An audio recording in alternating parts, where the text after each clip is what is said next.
Kalau lihat dari sebaran kasus, maka kita lihat bahwa di wilayah 1 itu tercatat ada yang mengalami gangguan pencernaan sejumlah 1.307. Wilayah 2 ini sudah bertambah, ya, tidak lagi 147 ditambah dengan yang di Garut mungkin 60 orang.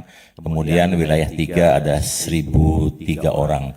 Dan kita catat tanggal per tanggal dari kasus kejadian ini kan terkait Perpres tata kelola makan bergizi yang mudah-mudahan minggu ini sudah ditandatangani oleh Bapak Presiden, karena ini dukungan terhadap program makan bergizi sudah sangat urgen dilakukan, tidak hanya masalah keamanan, sanitasi, higiene, penanganan korban, tapi juga kebutuhan rantai pasok yang semakin besar. Teman-teman, Assalamualaikum warahmatullahi wabarakatuh. Selamat pagi, salam sejahtera untuk kita semua. Salam Om Swastiastu, Namo Buddhaya, salam kebajikan. Yang terhormat pimpinan Komisi 9, seluruh anggota DPR RI Komisi 9, yang terhormat Bapak Menteri Kesehatan beserta seluruh jajarannya, Bapak Menteri dan seluruh jajarannya, serta Kepala BP POM dan seluruh jajarannya, dan seluruh jajaran BGN. Pertama-tama marilah kita panjatkan puji dan syukur kehadirat Tuhan Yang Maha Kuasa, karena hari ini kita masih diberi nikmat panjang umur dan sehat sehingga bisa menghadiri rapat dengar pendapat ini. Yang kedua, saya ingin perkenalkan dulu tambahan personel di Badan Gizi Nasional, karena Badan Gizi Nasional ini pertama kali rapat membawa 3 orang wakil kepala. Yang pertama, Wakil Kepala Badan Gizi Bapak Mayor Jenderal Ludwig Pusung, ini yang sudah dikenal. Kemudian yang baru Ibu Nani Esdeang, dan kemudian yang terakhir Bapak Brigjen Pol Sony Sanjaya. Jadi tiga-tiganya ada di sini. Kemudian saya ingin menyampaikan perkembangan mengenai program makan bergizi sampai hari ini. Alhamdulillah sampai hari ini kita sudah bisa membentuk 10.012 satuan pelayanan pemenuhan gizi yang ada di 38 provinsi, di 509 kabupaten dan 7.022 kecamatan. Jadi dengan data yang saya bagikan ke Ibu mungkin masih ada perbedaan karena ini data terbaru.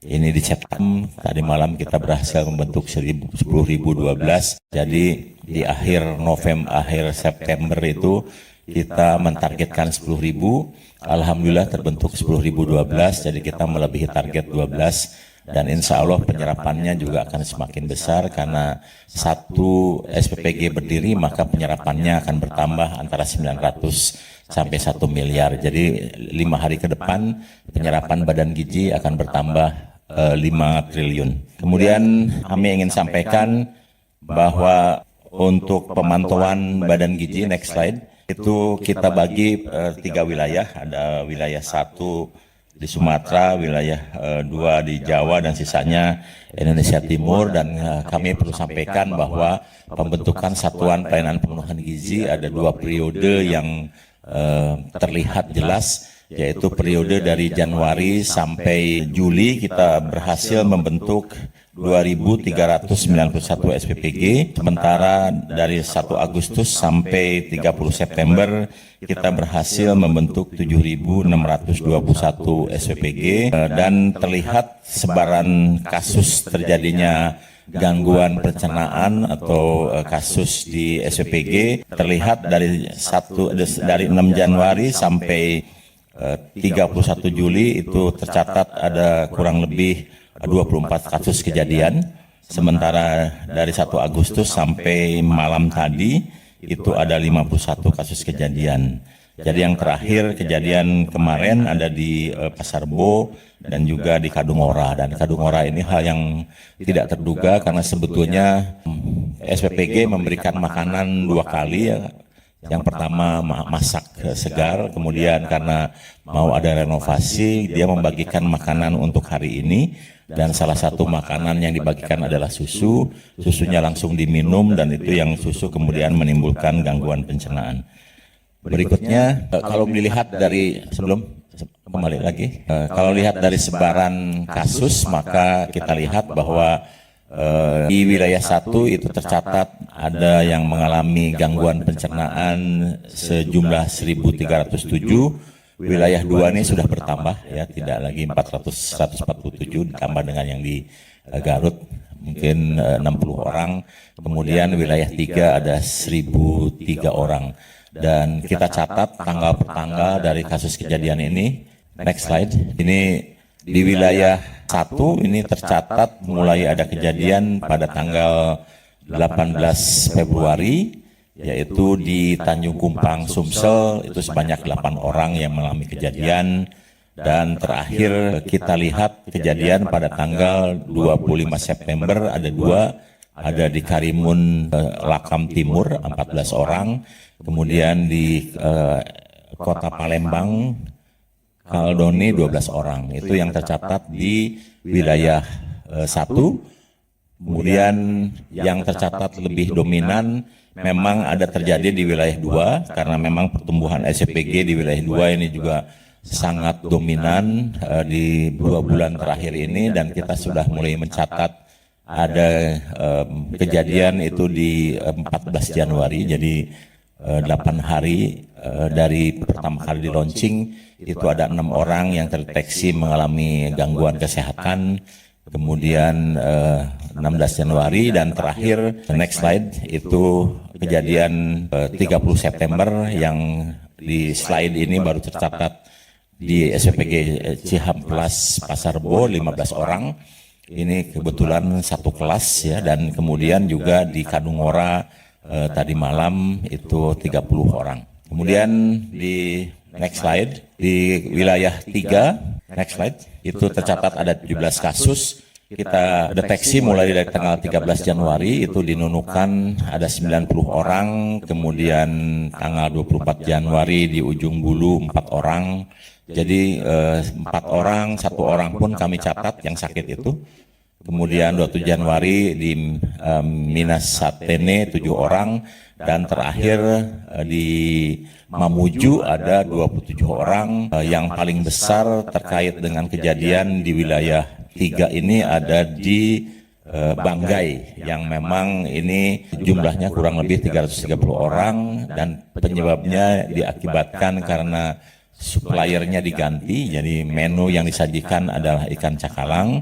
Supplier lamanya sudah biasa mensuplai ikan cakalang dengan kualitas baik. Kemudian karena ingin mengakomodir potensi sumber daya lokal, nelayan lokal, kemudian suppliernya diganti dengan supplier lokal, dan kelihatannya secara kualitas supplier bahan baku belum bisa menandingi supplier lama, sehingga terjadilah gangguan terkait dengan alergi pada penerima manfaat yang mencapai 338 orang. Nah, dengan kejadian-kejadian ini kita bisa lihat bahwa kasus kejadian banyak terjadi di 2 bulan terakhir, dan ini berkaitan dengan berbagai hal, dan kita bisa identifikasi bahwa kejadian itu rata-rata karena SOP yang kita tetapkan tidak dipatuhi dengan seksama, seperti contohnya pembelian bahan baku yang seharusnya H-2, kemudian ada yang membeli H-4, kemudian juga ada yang kita tetapkan processing masak sampai delivery tidak lebih dari 6 jam, optimalnya di 4 jam.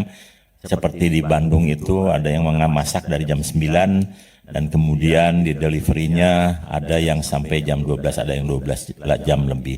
Jadi dari hal-hal seperti itu kemudian kita memberikan tindakan bagi SPPG yang tidak mematuhi SOP dan juga menimbulkan kegaduhan. Kita tutup sementara sampai semua proses perbaikan dilakukan, dan kemudian mereka juga harus mulai memitigasi terkait juga dengan trauma yang akan timbul pada penerima manfaat, dan oleh sebab itu penutupan bersifat sementara tersebut waktunya tidak terbatas, tergantung dari kecepatan SPPG dapat mampu melakukan penyesuaian diri dan juga menunggu hasil investigasi. Dari kejadian di berbagai tempat nampak juga bahwa belum semua air di SPPG memiliki sanitasi yang baik, sehingga memang kemudian Pak Presiden memerintahkan agar di seluruh SPPG dibutuhkan alat sterilisasi alat makan. Seperti yang di Bandung, setelah kita cek SPPG-nya bagus sekali. Ketika kita cek apakah mencucinya menggunakan air panas, ternyata belum disiapkan, dan beberapa SPPG sudah memiliki alat sterilisasi dengan pemanas gas yang bisa memanaskan 120 derajat dalam 1 menit sudah bisa sterilisasi terkait dengan alat makan. Kemudian kita juga menyarankan untuk lebih meningkatkan sanitasi, terutama untuk memasak kita sudah instruksikan agar mereka menggunakan air galon, dan untuk mencuci airnya perlu diberikan saringan. Dan kami sebenarnya sudah membuat peraturan keputusan Kepala Badan terkait dengan sertifikasi, persiapan sertifikasi yang 2 yang akan kita lakukan, yaitu sertifikasi layak higiene dan sanitasi, yang nanti mungkin Pak Menteri Kesehatan akan lebih rinci menjelaskan itu. Selain itu, kami juga tidak hanya berkait dengan sanitasi, kami juga ingin menerapkan sertifikasi keamanan pangan yang berupa HACCP, ya. Dan ini dalam proses persiapan untuk menentukan lembaga independen yang tersertifikasikan yang mampu melakukan sertifikasi keamanan pangan. Jadi di SPPG nanti akan berlaku 2 sertifikasi, yaitu sertifikasi higienis SLHS dari Kementerian Kesehatan atau Dinas Kesehatan, dan kemudian sertifikasi HACCP dari lembaga independen untuk keamanan pangan. Dan kemudian setelah kita melakukan rapat koordinasi lintas lembaga, kemudian disepakati bahwa Puskesmas dan UKS akan lebih banyak dilibatkan di dalam hal mitigasi kesehatan dan menangani darurat. Dan kemudian sekarang ini sedang diselesaikan terkait Perpres tata kelola makan bergizi, yang mudah-mudahan minggu ini sudah ditandatangani oleh Bapak Presiden, karena ini dukungan terhadap program makan bergizi sudah sangat urgen dilakukan, tidak hanya masalah keamanan, sanitasi, higiene, penanganan korban, tapi juga kebutuhan rantai pasok yang semakin besar. Nah, kemudian dari kejadian ini kita juga melihat bahwa di beberapa SPG yang baik itu rata-rata memiliki juru masak yang terlatih. Oleh sebab itu kami sekarang sudah meminta dan menginstruksikan kepada seluruh SPG agar didampingi oleh ahli masak yang terlatih.